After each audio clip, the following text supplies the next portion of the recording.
Hello लोगोफोर good morning फुंबिलिनि बयनिसिमबो खुलुमनाय बावहरबाय आसा खालामो नोंथांमोना बयबो मोजाङै दङ आरो आंबो इसोरनि अननायाव मोजाङैनो दङ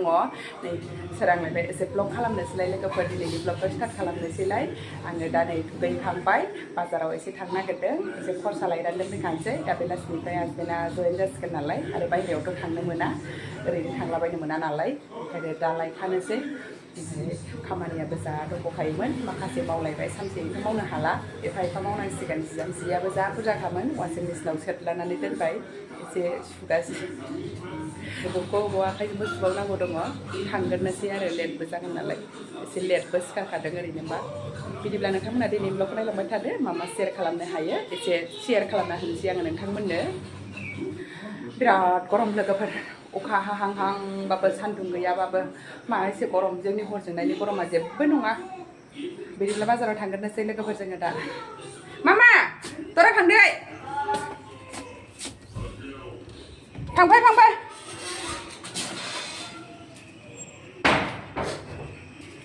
मिस्टारा ओंखारलांग्रोबाय गारियाबो सासे लोगोनिसो लामादों नालाय ससेयावसो थाबायलांनाय नालाय गाखोहैनांगौ लायग्रो नागिरदोंमोन दा लायग्रोसै लेट जागोन होननानै आङो न' थाबायलांनोसै दा सानजौफु लायगासिनो नैबालाय आसोल गार्डेनफ्रानो फुला जि बारबाय नेपालि दिदिना फुला जि बारबाय मालाय होनदां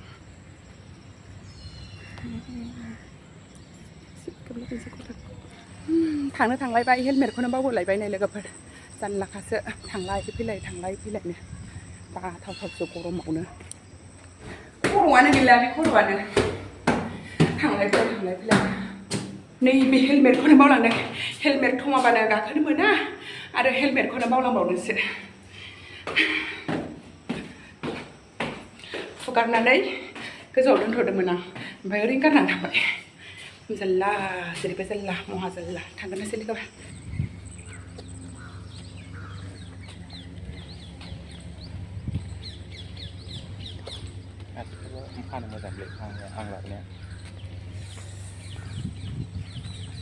थाबायगासिनोसो नै लोगोफोर बायहेरायाव सफैलायबाय नै लोगोफोर सिङाव खेबलाबायनो मोना नालाय ओंखायनो सिङाव खेबबासै दा नै बायहेरायाव सफैनानै एसे नोंथांमोननो सेयार खालामलायबाय नै बेथिंजाय जम्मु थांबाय लामाया नै बेथिंजाय दिल्ली जालन्धर अमृतसर थांबा बिथिं थांनांगौ आरो अखा हानानै होलायबाय नै लोगोफोर दसेनो अखा हायो दसेनो सान्दुं दुङो अखायाबो एराबो थायाबो दसेल' हायो द्रामबो हाया बबेलाय नै गारिया थावखौ सोबनासो सालायग्रा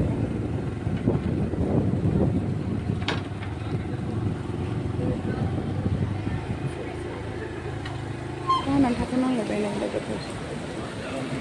दसेल' हागोनलाय बे अखाया सान्दुं दुंनाय बायदिसो जाफिनबाय सुपार हाइट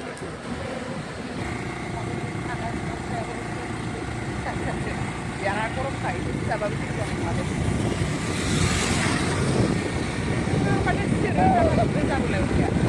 नायनाय लोगोफोर बिफांफोरा हाग्राफोरा माबायदि खामजोबखो सान्दुंजों फाइनेलि नै जोङो दा दसुवा मोनफैबाय दसुवा मार्केटावनो फैदों जोङो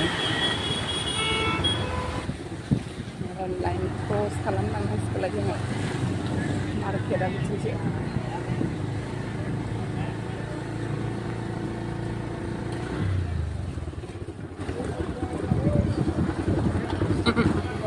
लामा फिसाजों गारि दोननायजों जारला जायो लामायानो जारलाखा अखा हादेरबावबाय आरो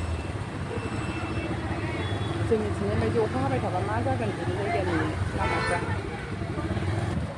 दा नै बेयाव मामिनो बार्थडेनि गस्ला लांनो फैदों जोङो बार्थडे फैगौ नालाय गथ'ना ओंखायनो बार्थडेनि गस्ला लांखानोसै अगर नहीं आएगा तो कौन सा लेगा ले लेते हैं लड़के से पूछ के फिर वापस कर देंगे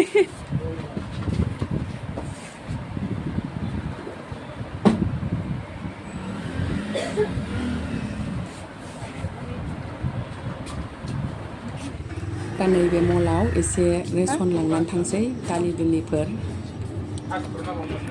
ओंखायनोथ' पासफुरन लानोसै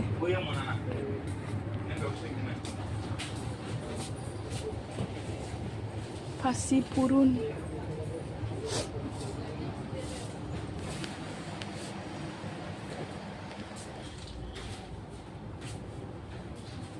Baik gitu-gitu lagi ya. Tapi bisa sih.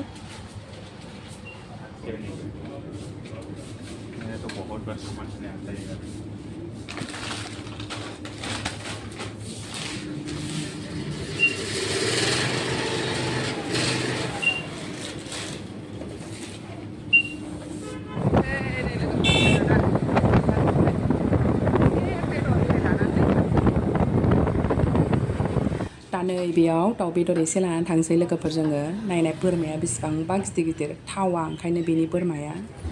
नै बेयाव मैगं एसे लानानै थांसै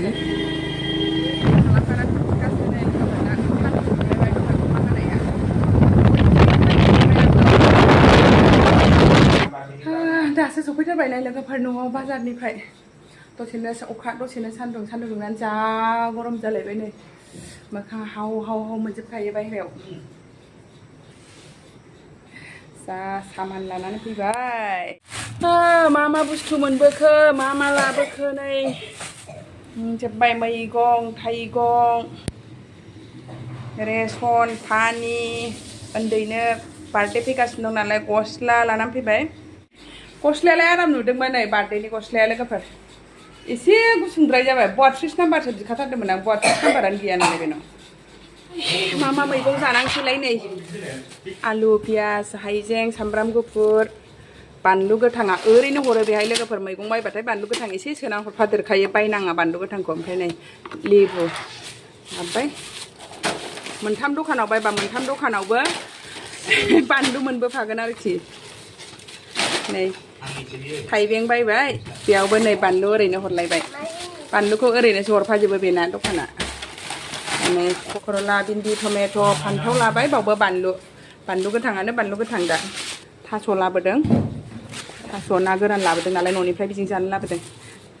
मान्दे जानो लाबोबाय जामफ्राव जुमफ्राव मान्दे बेखौनो बायनानै लाबोबाय आङो एवजासाबनोसै जानोबो लुगैयो माथो खालामनो ओमफ्राय नै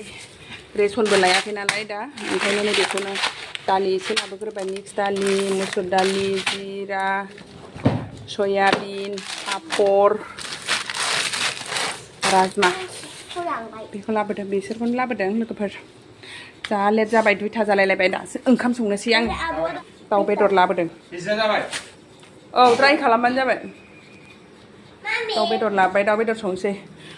जा लेट जाबाय लोगोफोरनो 2टा जालायलायबाय माबार संनोसै आङो दाउ बेदर एवनोसै मैयानि दालि एसे दंखायो बेजों जालाबायनोसै माबा ओंखाम ओंख्रि संग्रोसां लोगोफोर बिदिब्ला दा लोगो मोनसिगोनलाय ओंखाम ओंख्रि मोनखांबाय एसे लोगो हमसैलाय नोंथांमोनजों जा गगा मोनबाय मामिया हजोंनिफ्राय फैनानै ट्रेनावबो दै गुसु गुसु लोंबोबाय आइसक्रिम जाबोबाय दा गगा मोनफैलायबाय संनायजों मानायजों साराय 3टा जालायलायबाय लोगोफोर दा ओंखाम जानोसै जोङो दाउ एवबाय दालि एसे दंखायो ओमफ्राय नै सालाद हानानै लाबाय आसार एसे लाबाय ओंखाम जानोसै माइआ उखैथारबाय नै नालाय जि लेट जाखाबाय ओंखामाबो बिदिब्ला ओंखाम जागोननोसै लोगोफोर जोङो ओंखाम लेट जानानै जा उन्दुनानै दासो सिरि मोनबाय आं लोगोफोर दा नै फननि 8टा जाबाय 8टा जानोसै 10 मिनिटल'सै जि लायनोसै आं गोजौआव दा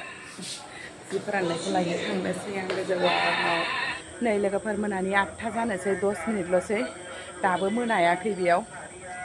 दाबो सानैनो दङ दासो साना हाबदों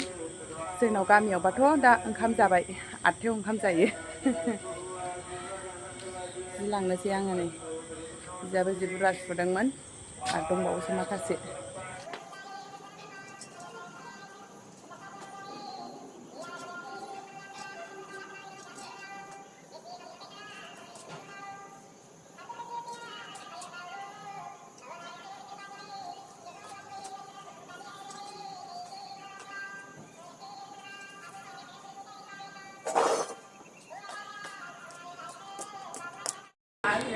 मामिया लेखा फरायनांबाय नै फैस्लाबनानै सिबाय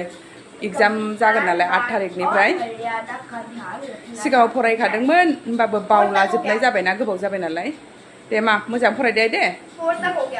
4 तक अभी बस 1 नंबर बाकी है दे मोजां फराय स्पेलिंबो लानांगौ ना हिन्दी फरायदों दिनै हिन्दी एग्जामाबो माने जों थांनायनि साननै उनावनो जादोंमोन आरो 22 तारिखनिफ्रायनो ओमफ्राय गरमनि दिनैनो साननैल' जानो मोन्दों नै एग्जामा ओमफ्राय दा साननैया थाफिननानै दा गरम बन्दनि उनावसो होदों आरोखि दा 8 तारिख 9 तारिख साननै मोननै दंबावो एग्जामा हिन्दीजों मेथ्सजों सिगाङाव फरायखादोंमोन हाजोबखायोमोन नाथाय बावबायना बियो आङो बांद्राय हजोंहाय फरायहोआसैबो न'आव थांनानै एग्जामबो जाखांखाबायबा साननानै फरायहोआखैमोन दा नै एग्जामखौनो लोगो मोनफैफिनबाय थाखांबायबो मोननैल'खा